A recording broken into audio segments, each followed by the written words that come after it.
Hello friends, તો સ્વાગત છે તમારું અમારી યુટ્યુબ ચેનલ પર। તો આજે હું બનાવીશ મેંગો ડેઝર્ટ, જે બનાવવામાં ખૂબ જ ઇઝી છે અને ખાવામાં ખૂબ જ હેલ્ધી છે। તો ચાલો શરૂ કરીએ આપણી નવી રેસીપી।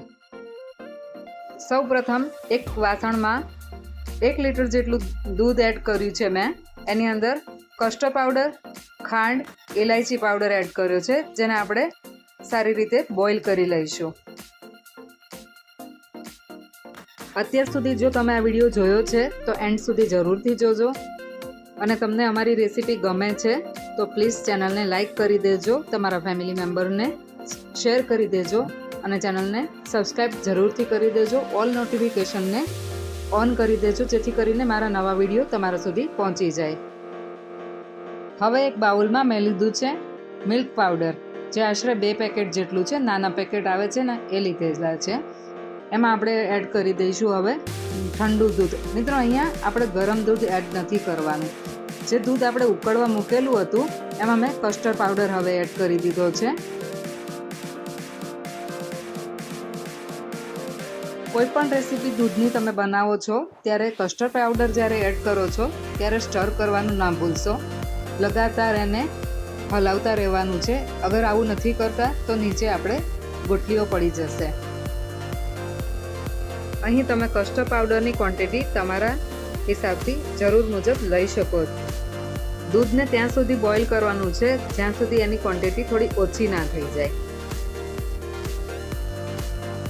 હવે એક બાઉલમાં મેં મિલ્ક પાવડર લીધો છે, એની અંદર સુગર પાવડર એડ કર્યો છે, ઠંડુ દૂધ એડ કર્યું છે અને મેંગોનો પલ્પ એડ કરી દીધો છે। બધી જ વસ્તુને સારી રીતે મિક્સ કરી લેવાની છે। આ તૈયાર થઈ રહ્યું છે આપણું સ્ટફિંગ। તો મિત્રો, તમે આ વિડીયો કયા સિટીથી જોઈ રહ્યા છો તે કમેન્ટમાં લખીને જરૂરથી જણાવશો।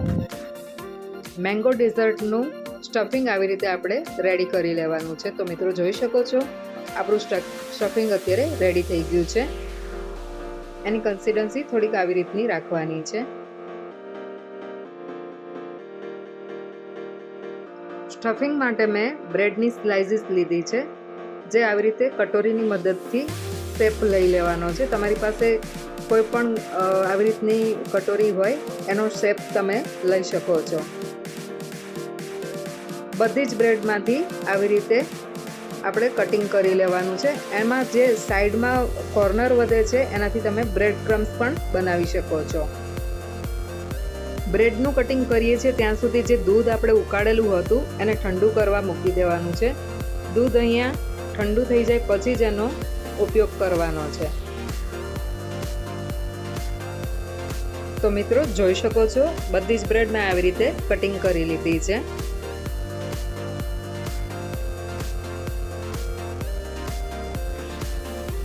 હવે જે દૂધ આપણે ગરમ કરેલું હતું એકદમ ઠંડુ થઈ ગયું છે। હવે તેને આપણે સર્વિંગ માટે યુઝ કરીશું। બોઇલ કરેલા દૂધમાં આપણે હવે મેંગોનો પલ્પ એડ કરી દઈશું। ત્યારબાદ તેને સારી રીતે મિક્સ કરી લઈશું। તમારા ઘરે કોઈ પણ મહેમાન આવે છે તો તેમને પણ આ ડીશ તમે સર્વ કરી શકો છો। ખાવામાં ખૂબ જ ટેસ્ટી લાગે છે। બોઇલ કરેલા દૂધની કન્સિસ્ટન્સી થોડીક ઠીક રાખવાની છે। હવે એક સર્વિંગ પ્લેટ લીધી છે, એની અંદર જે આપણે કટિંગ કરેલી બ્રેડ છે એની ઉપર આવી રીતે સ્ટફિંગ એડ કરી દેવાનું છે બધી જ બ્રેડમાં। સ્ટફિંગ કદાચ બહાર થોડું પણ આવી જાય તો પણ ચાલશે, કંઈ વાંધો નથી।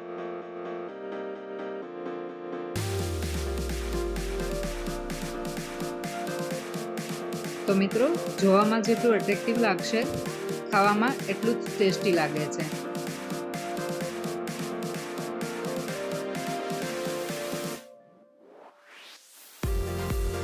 હવે એની ઉપર બીજી બ્રેડથી આવી રીતે કવર કરી લઈશું, જે સેન્ડવિચ જેવું તૈયાર થઈ જશે।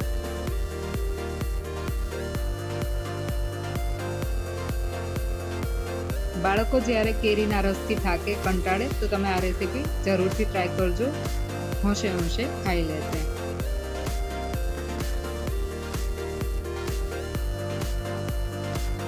તૈયાર કરેલી સેન્ડવિચ ઉપર આપણે જે દૂધનું જે આપણે બનાવેલું છે મિશ્રણ એ એડ કરી દેવાનું છે. હવે બધી જ બ્રેડ ઉપર આવી રીતે અપ્લાય કરી દેવાનું છે. દૂધનું મિશ્રણ જો તમારું વધારે પડતું ઘાટું હશે તો બ્રેડ તેને અબ્ઝોર્બ નહીં કરી શકે. તો આ રીતની કન્સિસ્ટન્સી રાખવાની છે. બધી જ બ્રેડ ઉપર દૂધના મિશ્રણને આવી રીતે એપ્લાય કરી દેવાનું છે. તો આપણી રેસીપી ઓલમોસ્ટ તૈયાર થઈ ગઈ છે.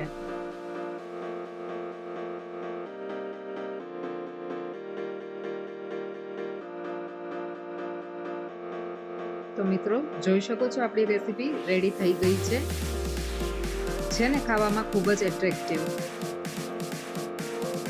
લાસ્ટમાં મેં એડ કર્યા છે મેંગોના પીસીસ.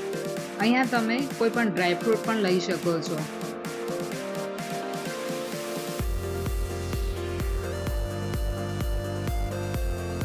આવી રીતે એસેમ્બલ કર્યા બાદ આપણે ફ્રીજમાં આ રેસીપીને 3 થી 4 કલાક માટે સેટ કરવા મૂકી દેવાની છે.